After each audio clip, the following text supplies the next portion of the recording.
carta de Pedro, capítulo 3, versículo 10 e 11. Você que trouxe a Bíblia, vamos ler.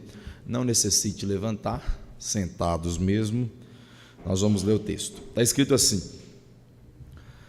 porque quem quer amar a vida e viver os dias bons, refreie a sua língua do mal. Refreie a sua língua do mal, e os seus lábios não fale engano. Aparte-se do mal e faça o bem. Busque a paz e a siga. Amém? Senhor, obrigado, Pai, por este texto, obrigado por esta palavra. Obrigado, Deus, por nos permitir estarmos em Tua presença. Ó Deus, nós oramos ao Senhor para que o nosso coração esteja, ó Deus, de fato voltado para Ti, Deus, que possamos entender, compreender a Tua palavra. E para que isso aconteça, nós precisamos do Senhor, precisamos do Teu Espírito, para que a igreja possa entender, Deus, e praticá-la para a glória do Teu nome, para o louvor do Teu nome. Eu oro, eu rogo, nós oramos e nós rogamos ao Senhor, fale conosco, Deus, nós carecemos ouvir a Tua voz, em nome de Jesus, amém e amém. Glória a Deus. Vamos aplaudir o Senhor, por favor, dê um louvor de palmas. Glória a Deus. Queridos, nós estamos diante de um texto que ele por si só, ele nos dá uma lição, ele nos dá aqui um ensinamento muito interessante para a nossa prática e a nossa vivência cristã, né? Não há necessidade de entrarmos mais com profundidade no texto para entendermos o que o apóstolo Pedro ele está falando. Mas eu queria, junto com vocês, tentar ampliar, tentar trazer para você uma ampliação do estudo que está claro e que está notório diante do texto que nós lemos. Mas antes de nós falarmos sobre o texto propriamente dito, eu gostaria que você prestasse atenção no verso de número 10, que ele vai dizer assim: porque quem quer amar a vida e viver dias bons, refreie a sua língua do mal, os seus lábios do engano, aparta-te-se do mal e faça o bem e siga a paz. Perceba que ele inicia o verso, perceba que o verso 10 é iniciado falando sobre algo interessante. Na sua Bíblia, talvez está igual a minha aqui, que está escrito viver dias bons. Mas em outras traduções, principalmente as traduções de linguagem de hoje, eles vão dizer para viver dias felizes. Ou seja, o apóstolo Pedro, ele inicia o verso de número 10, dizendo o modo, a maneira de como nós devemos nos comportar para que sejamos o quê? Para que sejamos felizes. E eu pergunto para você, quem quer ser feliz aqui essa noite? Antes de falar sobre a nossa felicidade, antes de perguntar para você se você é feliz, antes de perguntar para você qual é a felicidade do cristão, eu queria mostrar para você uns dados para você, dados para você, do que o mundo fala a respeito de felicidade. Diante do mundo, o que é ser feliz? Segundo os dados da ONU, o país mais feliz do mundo é a Noruega. Por quê? Eles medem a felicidade de um país, de uma nação ou de uma pessoa através daquilo que ela vive concernente à sua renda, com o que ela vive a respeito dos seus gastos, com o que ela vive a respeito da sua saúde, o que ela vive a respeito das suas moradias e o que ela diz respeito ao seu bem-estar. Segundo o dado da ONU, a pessoa feliz ou uma nação feliz é aquela que sabe viver bem com a renda que tem e que sabe gastar bem. É aquela pessoa que tem a sua saúde boa, uma boa saúde, uma boa moradia e que se sente em paz e de um bem-estar com isso que tem. Ou seja, para as Nações Unidas, o que se diz respeito à felicidade é aquilo que nós ganhamos, é aquilo que nós adquirimos através do esforço e através dos ganhos. Dentro do mundo, além de ter este pensamento sobre felicidade, existe um outro pensamento a respeito da felicidade que muitas pessoas talvez não concordam, mas é uma forma do homem, do mundo buscar a sua alegria, que é a questão das drogas. As drogas, a pessoa que utiliza ele sempre utiliza para tentar preencher o seu coração que está vazio. Ele sente uma sensação, ele tem alucinações, ele sente aquele prazer, aquela alegria momentânea. E segundo os dados hoje, atualmente existe cerca de 300 milhões de pessoas que são dependentes de drogas. Essas pessoas vivem no mundo das drogas por vários motivos. Entre esses motivos nós temos a dependência química e também temos este pensamento de alegria, de satisfação, de alucinação ali por aquele período. Ou seja, para o mundo a alegria ela é bem definida por aquilo que está associado aos ganhos, à vida financeira, às condições ao nosso redor e derredor, ou relacionado às nossas coisas psicológicas, à vivência psicológica. É isso que o mundo apregoa a respeito da alegria.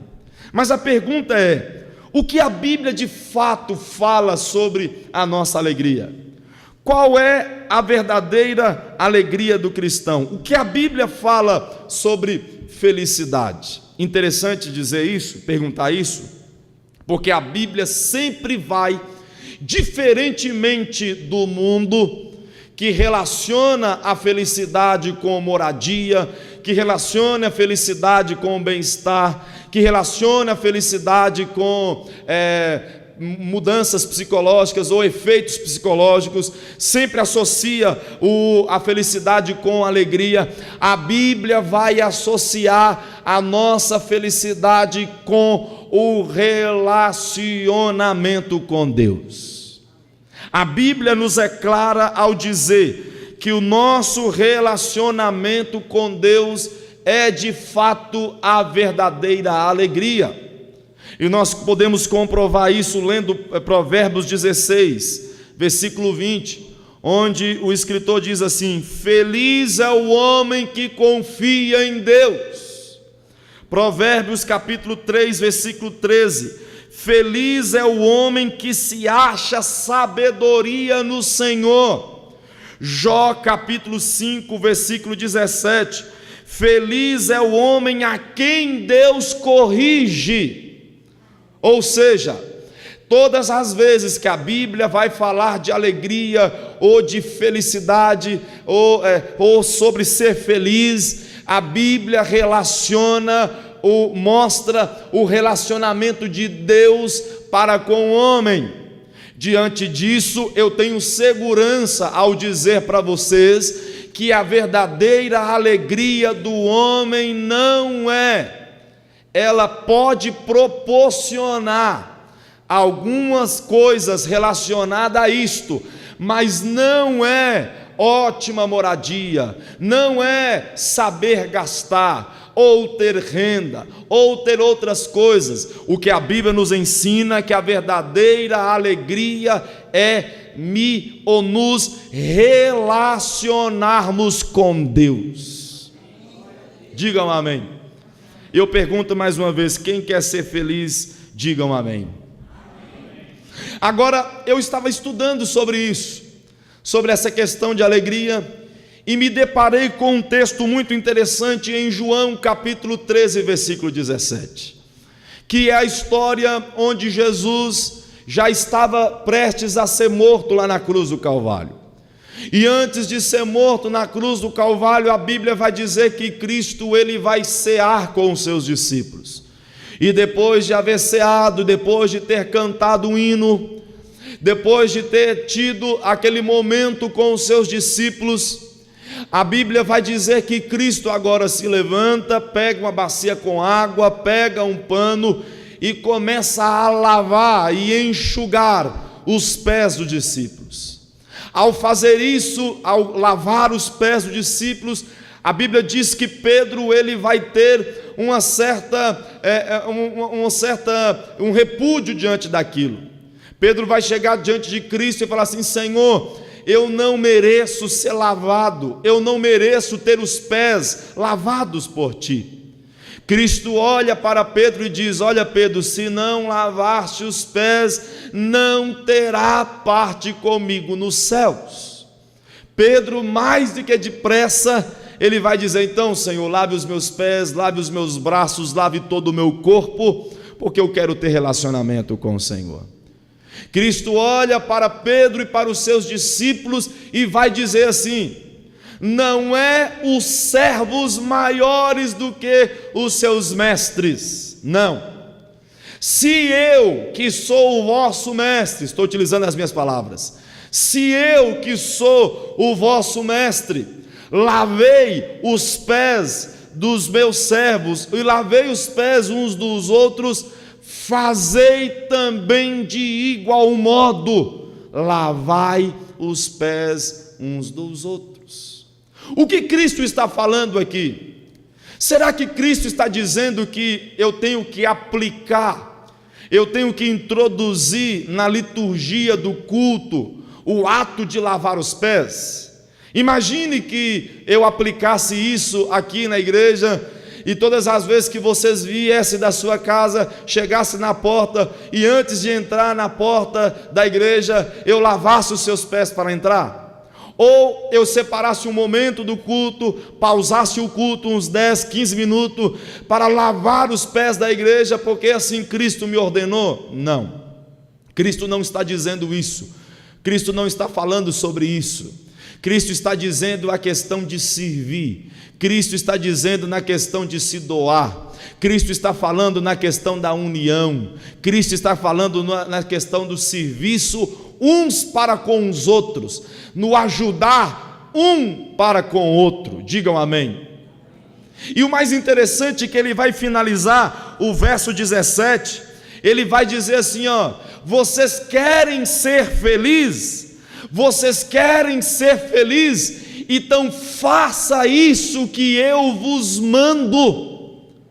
A alegria, eu posso então ter mais uma vez segurança em dizer que a alegria do cristão é ter um relacionamento com Deus e ter um relacionamento com os meus irmãos.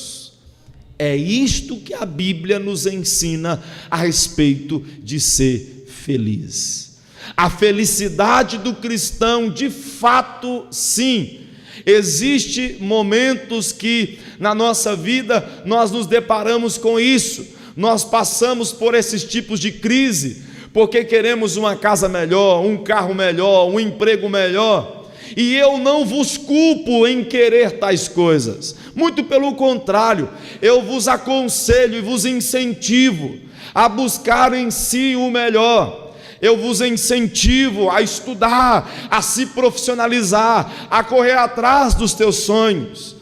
Mas uma coisa que eu alerto à igreja é que isto não deve sobressair a maior alegria que nós temos. O que é, pastor? De me relacionar com Deus e me relacionar com a igreja.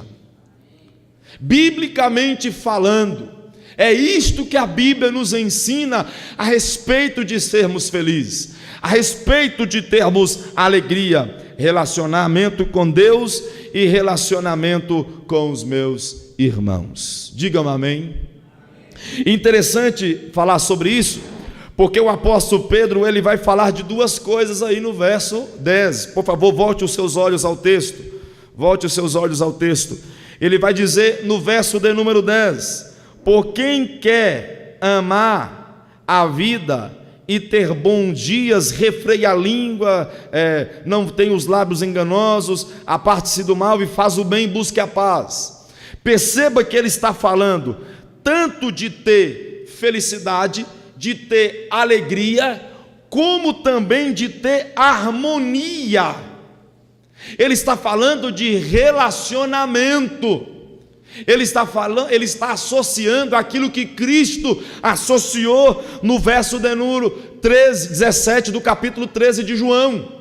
Ele vai associar que a felicidade e a harmonia entre os irmãos é algo inerente para que possamos ter felicidade, para que possamos ser felizes. Digam amém. E é tão difícil eu como pastor pregar isso neste século.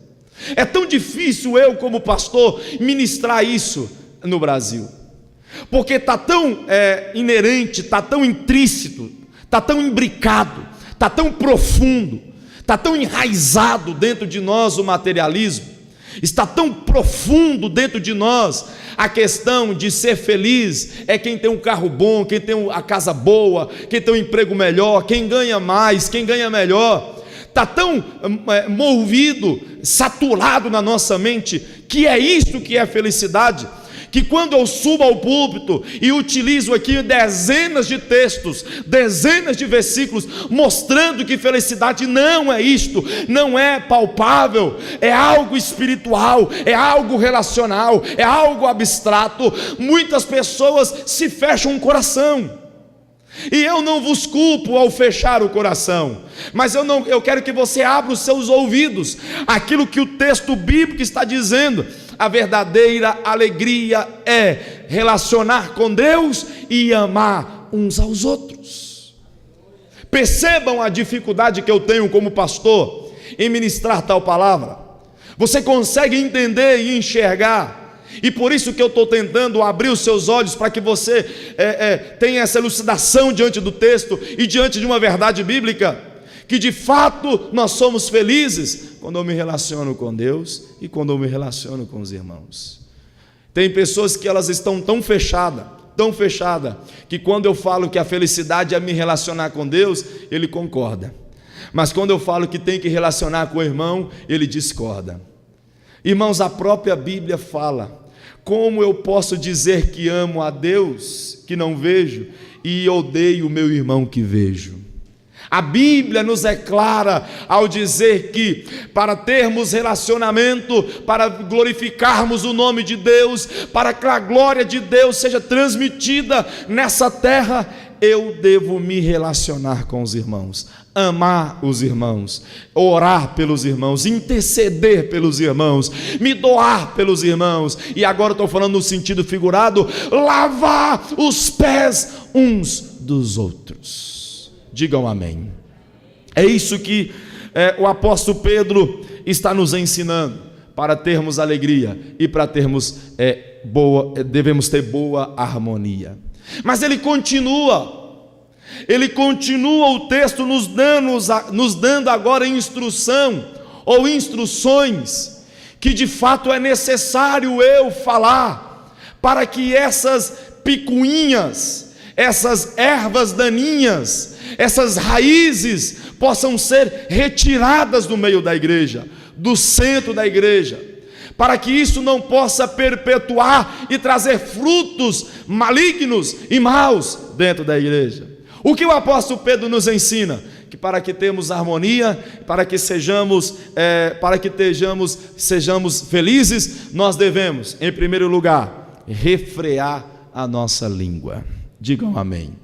Por favor, me ajude a pregar. Vire para o seu irmão e diga: refreie a sua língua. Aleluia. Digam amém. A primeira coisa que o apóstolo Pedro nos ensina a respeito de felicidade e a respeito de harmonia é que nós devemos refrear a nossa língua. E refrear a língua, talvez eu possa estar enganado, talvez alguém possa me mostrar, biblicamente falando, outra coisa que seja tão difícil, ou mais difícil, mas talvez eu possa dizer com propriedade e com certeza, com a minha convicção, que o domínio da língua seja o mais difícil de todos os instintos. Eu posso dizer, talvez você me mostre com outros argumentos, outros pontos, outros instintos da gente, nosso como humano, mas eu entendo que o refreio da língua, o frear da língua seja o mais difícil para o cristão. Tanto é que o apóstolo Tiago, ele se dedica um capítulo quase que inteiro a falar sobre a língua. Por favor, vamos ler o texto. Tiago, capítulo de número 3, está bem próximo aí do texto que nós estamos lendo. Tiago, capítulo de número 3, nós vamos estar lendo a palavra de Deus. É uma carta para trás, folheie aí umas 2 ou 3 páginas, você encontra a carta de Tiago. Capítulo 3, versículo 1, quem encontrou, digam amém. O apóstolo Tiago vai dizer assim, digo amém. Olhe para você ver o que o apóstolo Tiago fala sobre a língua. Ele vai dedicar praticamente um livro, um capítulo quase todo a falar sobre a língua. Ele vai dizer assim: meus irmãos, muitos de vós não sejam mestres, sabendo que receberemos mais duro juízo. Ei, isso aqui não é sobre língua não, mas deixa eu te dar uma dica, para você que um dia vai ser pastor, para você que um dia vai ser líder, para você que um dia vai ter como instrumento a palavra de Deus, vai ser o porta-voz de Deus, pregue a palavra do Senhor. Não invente, não conte histórias, não faça de púlpito espetáculo, não faça de púlpito show, não diga aquilo que a Bíblia não diz, não fale aquilo que a Bíblia não fale, pregue tudo e pregue com vontade, pregue com verdade aquilo que está nas Escrituras. Por quê, pastor? Porque Tiago inicia dizendo que por mais duro juiz receberemos do Senhor. Porque nós temos a incumbência de ensinar a igreja de Cristo. Nós temos a maravilhosa vocação de ensinar. E é por isso que eu não tenho medo. É por isso que eu subo em cima deste púlpito com toda tranquilidade, porque de fato eu tenho pregado e me debruçado diante da palavra de Deus para pregar para a igreja. Continue o texto. Porque todos tropeçamos em muitas coisas. Se alguém não tropeça em palavras, o tal varão é perfeito. Olha para você ver o que Tiago está dizendo. Aquele que não tropeça em palavras, o tal varão, a palavra que varão é homem, o tal homem ou tal mulher é perfeito e também poderoso para refrear todo o seu corpo. Continua o texto. Ora, nós pomos freio na boca do cavalo para que nos obedeçam e conseguimos dirigir todo o seu corpo. Vede também as lemes, que tão grande e levadas de impetuoso vento, se viram com um bem pequeno, vede também as nais, que sendo tão grande e levada por impetuoso vento, se vire com um bem pequeno leme para onde quer a vontade daquele que governa. Assim também a língua é um pequeno membro e gloria-se de grandes coisas. Vede quão grande bosque um pequeno fogo pode incendiar. A língua também é um fogo, como mundo de iniquidade. A língua está posta entre os nossos membros e contamina todo o corpo, inflama o curso da natureza e é inflamada pelo inferno. Olha para você ver o que o apóstolo Tiago está nos ensinando, está nos mostrando o quão terrível é quando nós não nos refreamos, quando nós não dominamos a nossa língua, não dominamos a nossa fala. O apóstolo Tiago está dizendo que a língua, ela é como ela é como o freio na boca dos cavalos. Ela é como o leme que está nas grandes embarcações. Ela é como um grande fagulha de fogo que é ateado sobre o bosque e causa um grande incêndio. O texto está dizendo que a língua, ela pode ser um membro tão pequeno, mas ela pode fazer um arraso. Ela pode mudar o curso de grandes coisas e de grandes histórias. Agora o apóstolo Pedro vem nos ensinando que para nós sermos felizes, nós devemos, em primeiro lugar, refrear a nossa língua, aprender a falar, aprender a utilizar a nossa língua, para que a nossa língua possa ser dominada somente para a glorificação do nome do Senhor. Irmãos, nós vivemos dias onde o cristão, ele não se importa com o poder que a língua dele tem. E quando eu venho aqui falar que a nossa palavra tem poder, eu não estou dizendo aqui no sistema místico, né? Que muitas pessoas pensam que eu não posso dizer tal coisa porque vai acontecer, eu não vou dizer, e coloca um misticismo, algo místico diante das suas palavras. Não estou dizendo sobre isso. Eu estou falando do poder da palavra. Muitas vezes é nesse sentido, é de dizer algumas palavras que magoam o irmão, que fere o irmão. Tiago vai dizer, né, algumas palavras para frente, nos versículos mais à frente, que é como uma espada que destrói, que mata, que fere, que angustia, que sangra.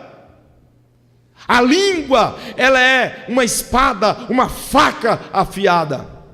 Por isso nós, como cristãos, devemos pensar não uma, nem duas, mas diversas vezes antes de proferirmos qualquer palavra. Ontem mesmo, no encontro de casais, o pastor Josué falou sobre isso. Uma palavra mal falada, uma palavra mal lançada, ela muitas vezes se torna irreversível. Ela não volta, e quando volta, não volta da mesma forma. Assim também devemos ser nós como igreja. Nós devemos tentar orar, clamar e esforçarmos para refrearmos a nossa língua. Temos cuidado com aquilo que nós falamos, temos cuidado com aquilo que nós comentamos. A fofoca é uma das piores ervas daninhas, é uma das piores pedras, uma das piores ações do diabo dentro da igreja. Famílias são destruídas, ministérios são destruídos, pessoas se desviam, tudo por causa desse ato de não poder conseguir, ou de não conseguir dominar a sua língua. Por isso eu digo, irmão, você quer ser feliz, quer viver em harmonia, refreie a sua língua. Digam amém.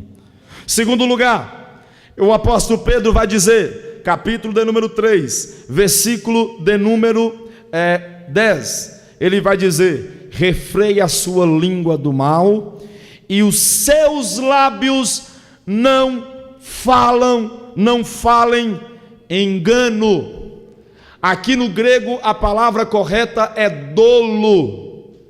A palavra dolo significa esconder as palavras, esconder atrás de palavras macias uma intenção maldosa. O que significa dizer? Significa dizer que muitas vezes nós, como cristãos, na frente de muitas pessoas, nós falamos coisas boas, coisas maravilhosas, coisas macias, e quando a pessoa vira as costas, falamos mal, trazemos maldade, manipulamos por trás. Isto é que o apóstolo Pedro está falando. Não devemos utilizar de palavras enganosas para sobressair. E como pastor, eu deveria nunca estar subindo em cima deste púlpito para pregar tal palavra, ou tais palavras, porque isto aqui é algo que infelizmente tem acontecido no seio da igreja. E quando eu digo no seio da igreja, não estou dizendo somente aqui, eu estou falando de forma geral. As palavras dos cristãos hoje são palavras enganosas, são palavras de dolos, são palavras destrutivas, que muitas vezes são recheadas de palavras macias, são recheadas de palavras tranquilas, são recheadas de palavras com falsa paz, mas que na verdade são palavras destrutivas, são palavras torpes, são palavras torpedos, são palavras maliciosas, malditas, malignas.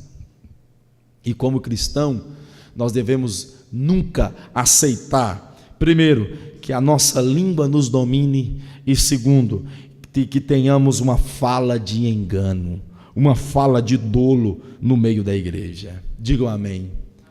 Quando ele diz essas duas coisas negativas, ele vai dizer agora de um ponto interessante, que ele vai dizer assim, em terceiro lugar: fuja do mal. Aleluia. Digam amém. Olha o que o apóstolo Pedro está dizendo. Você quer ser feliz? Meu irmão, refreia a língua. Você quer ser feliz? Para de enganar os outros. Você quer ser feliz? Fuja do mal. E o que significa dizer fugir do mal? Fugir do mal significa dizer não caminhe, não permeie, não ande na área, ou não compactue diante das propriedades do mal. Pastor, não entendi nada. O que a Bíblia está dizendo para nós é que nós não devemos andar, não devemos compactuar com aquilo que o mundo me oferece, principalmente, por favor, preciso da sua atenção agora, principalmente quando é relacionada à sua fraqueza, porque a minha fraqueza talvez não é a mesma fraqueza sua. Talvez a minha fraqueza como pastor, eu, pastor Vinícius, tenho as minhas fraquezas, como de fato tenho, pode ser semelhante a alguma outra fraqueza, mas aqui dentro desta igreja, e agora eu estou dizendo, apontando para esta igreja, cada um tem a sua dificuldade, seja relacionado a dinheiro, seja relacionado à vida sentimental, seja relacionado na vida profissional, seja relacionado na vida conjugal, seja relacionado à área que for, todos nós somos passivos e temos essas fraquezas. Agora, se a minha dificuldade está relacionada à minha vida financeira, às coisas financeiras, o que a Bíblia está dizendo? A Bíblia está dizendo que eu devo fugir, eu devo correr, eu não devo compactuar, principalmente relacionada às minhas fraquezas. Se a sua fraqueza é aquilo, meu irmão, não vá, não ande, se distancie. Se a sua fraqueza é aquele homem, se a sua fraqueza é aquela mulher, então para que você tem o número do WhatsApp dele ainda no seu telefone? Para que você, por que ainda você não pegou o seu chip e cortou? Por que você ainda atende? Por que você aceita? Por que você conversa? Por que você compactua? Fuja da aparência do mal. Se a sua dificuldade está relacionada àquilo que se assiste, tire a sua TV por assinatura, Tire a sua internet de lá, pastor, mas eu preciso. Meu irmão, é melhor você ficar sem internet e perder algumas outras oportunidades do que o seu corpo ser lançado no meio do inferno. Fuja, perceba a sua fraqueza e fuja daquilo que te extermina e que te distancia de Deus. Nós queremos nos vitimizar, nós queremos nos dar como coitado, dizendo: eu não consigo, eu não posso, coitadinho de mim, eu não vou, eu não consigo, eu não tenho poder. Mas a Bíblia está dizendo que diante de algumas situações eu não tenho que lutar, eu tenho que fugir. Contra Satanás nós lutamos, eu te repreendo no nome de Jesus de Nazaré. Você vem contra mim com lanças e espadas, eu vou em nome do Senhor. Contra Satanás nós lutamos, mas contra a nossa carne nós fugimos, nós corremos. E é isto que o apóstolo Pedro está nos ensinando. Se você quer ser feliz, meu irmão, se você quer ter relacionamento com Deus e com a igreja, você primeiro tem que refrear sua língua, parar de falar engano e fugir do mal. Não aceite o diabo entrar dentro da sua casa através de música mundana no celular do seu filho. Viu, pais? Não aceite o seu celular ser recheado de mensagem de WhatsApp com mensagem e vídeos pornográficos. Não aceite qualquer outra coisa relacionada ao mundo e ao pecado. O texto está dizendo que eu devo fugir. Eu não posso compactuar com essas coisas, para que eu possa ser feliz, para que eu possa ter relacionamento com Deus, para que eu possa, em nome do Senhor Jesus, glorificá-lo de fato, de verdade. Fuja! Se é o seu namorado que te impede, meu irmão, é melhor ficar para titio, é melhor ficar para titia. E você sabe muito bem esse jargão que eu estou dizendo aqui como o significado dele. É melhor morrer solteirão e solteirona, mas ser casada com Cristo Jesus no céu de glória, do que viver com um namorado, uma namorada que te impede de buscar Deus, que te impede de relacionar com Deus, que te enfraquece, que te distancia de Deus. Meu querido e minha querida irmão, eu estou falando para namorado, viu? Não estou falando de casado não. Para quem casou, a única solução é dobrar o joelho e clamar ao Senhor, que Deus muda todas as coisas. Não estou dando base aqui para ninguém se separar, gente casado. Agora, namorado, enquanto não tem ainda um compromisso bíblico estabelecido por Deus no céu, meu irmão, fuja dessa aparência do mal. Melhor Deus é bem melhor. Digam amém. E ele vai dizer no quarto ponto: busque a paz.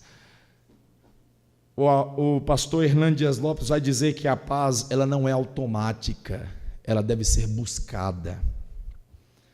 E mais uma vez eu volto a falar, o mundo que nós vivemos é um mundo onde você não pode levar para casa desaforo. É assim? É ou não é? É assim, não é? Eu não posso levar desaforo para casa. É assim, não é verdade? Não, se alguém pisou no meu calo, se alguém pisou no meu pé, se alguém fez alguma coisa contra mim, eu tenho que resolver, nem que for na porrada. Eu vi um dia desses aí, uma pessoa falando assim: ô meu irmão, o meu espírito se converteu, a minha carne não. Outros diziam antigamente: o meu corpo se converteu, mas meu braço ainda não. Meu irmão e minha irmã, o apóstolo Pedro está dizendo que nós devemos buscar a paz, seguir a paz. Digam amém. É gostoso ouvir essas coisas, né? É maravilhoso. E o melhor de tudo, o Espírito Santo de Deus está pairando aqui neste lugar. Eu não sei, eu sou espiritual, viu, irmão? E eu consigo daqui do altar ver o Espírito de Deus trabalhando em corações aqui essa noite. Você pode ter certeza que o nome do Senhor está sendo glorificado. E para mim finalizar, eu vou trazer 3 aplicações para você. Primeiro, todo cristão deve entender que não há felicidade verdadeira no mundo. Digam amém. O mundo não, vou repetir, o mundo não te dá felicidade verdadeira. Ele te dá felicidade ou alegria momentânea.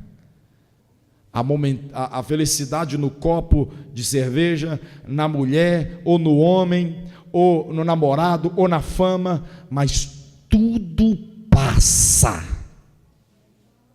Você quer ver fazer uma revisão da sua vida e ver como é a sua vida está? Sabe que hora? Quando você deita na cama. Digam amém. Quando você deita na cama, é lá que você sabe se você tem ou não tem comunhão com Deus, ou se você tem ou se você não tem Deus. Como, pastor? Porque quem tem relacionamento com Deus, quando ele deita na cama, a primeira coisa que ele lembra, Deus. Me dá glória aí, irmão, por favor. Deitou na cama, não lembrou de Deus, não conversou com Deus, não orou a Deus, tem alguma coisa errada. Eu digo isso com experiência própria. Digam amém. Pessoas que passam o dia todo trabalhando, mas chega na hora de deitar e dormir, é que ela sente o vazio. Passa o tempo todo se drogando em festa, em fama e qualquer outra coisa. É na hora de deitar que ela vê, que percebe que está faltando alguma coisa. O mundo não, deixa eu repetir, todo cristão deve entender que não há felicidade verdadeira no mundo. Segundo, todo cristão deve entender que ser cristão é diariamente lutar e dominar os nossos instintos pecaminosos. Terceiro, todo cristão deve entender que a nossa felicidade é relacionar com Cristo e com a igreja. Amém? Você quer ser feliz? Fique de pé, em nome de Jesus. Ministério de louvor, vamos adorar a Deus aqui, vamos louvar o Senhor juntos, para a glória de Deus.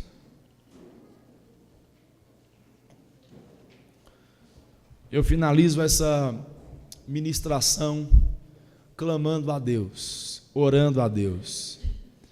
E a minha oração é que de fato essa palavra se aplique ao seu coração. É que o nome do Senhor seja glorificado. E que você aprenda, em nome de Jesus, a refrear sua língua, a não ter falas de engano, a fugir do mal e a viver em paz. E que você tenha um relacionamento com Deus e com a igreja. Digam amém.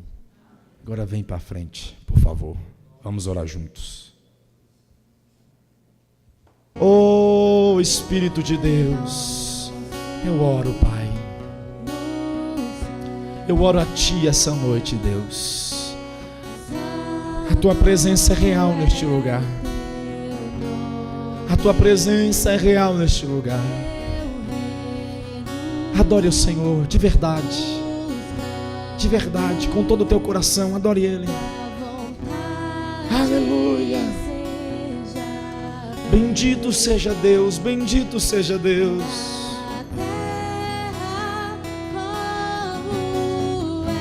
Oh Espírito de Deus,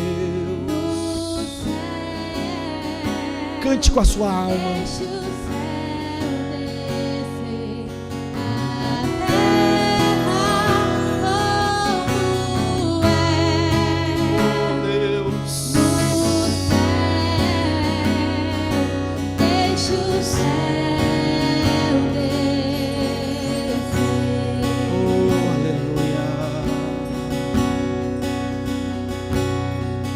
Pai nosso no céu.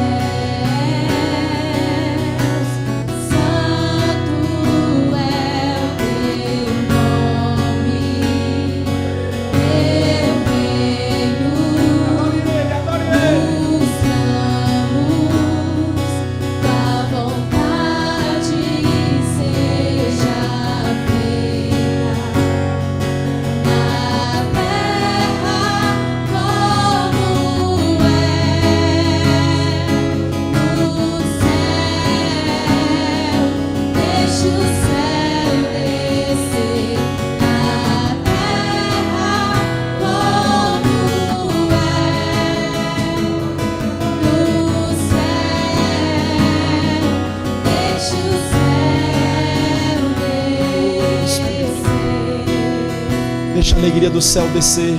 Deixa o céu descer. Deixa a presença de Deus que está lá no céu adentrar o teu coração. Deixa. O céu descer. Deixa o céu descer. Orikamanarabaxu e alamanarasere que antoromanarabagás. Oh Deus, Deixa o céu descer. oh Deus, Deixa o céu descer.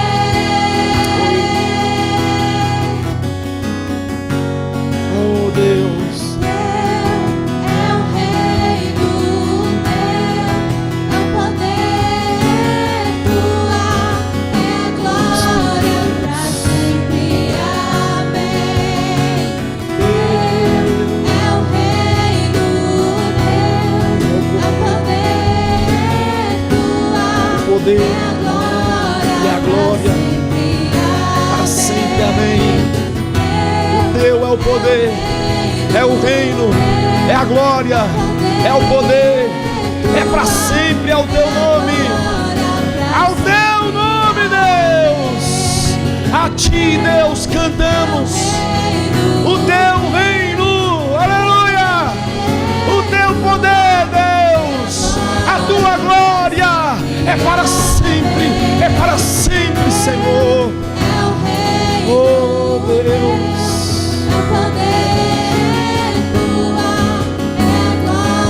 aleluia, Espírito de Deus, Espírito Santo de Deus, eu quero que o Senhor entre. Levante as suas mãos, levante as suas mãos. Aleluia, aleluia. Espírito Santo de Deus, eu sei que o Senhor está aqui neste lugar. Preencha a tua igreja com a tua alegria, Senhor.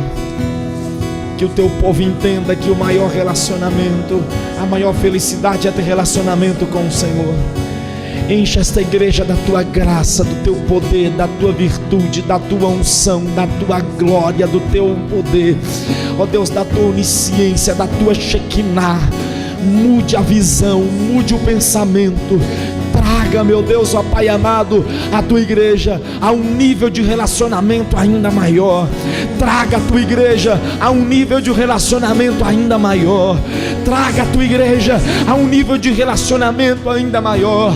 Ó Deus, em nome de Jesus, vem com a tua alegria, meu Pai amado, abundar em nosso coração. Meu Deus, restaure pessoas aqui esta noite. Restaure vidas aqui esta noite. Transforme vidas, ó meu Deus, ó Pai amado, aqui essa noite. Que vidas sejam restauradas. Que o desejo de te buscar, o desejo de te adorar, o desejo de enaltecer redobre, renove, rebrote em nome do Senhor Jesus no meio da tua igreja. E que o teu nome seja glorificado, o teu nome seja adorado em nome de Jesus. Que a tua graça se derrame sobre nós, que o teu poder derrame sobre nós.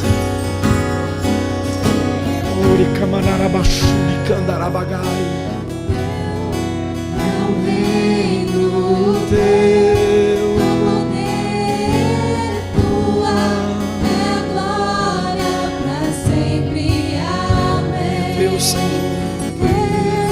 É o reino teu, é o poder tua, é glória pra sempre. A ti seja a honra e a glória para sempre, Deus. Aleluia, Deus.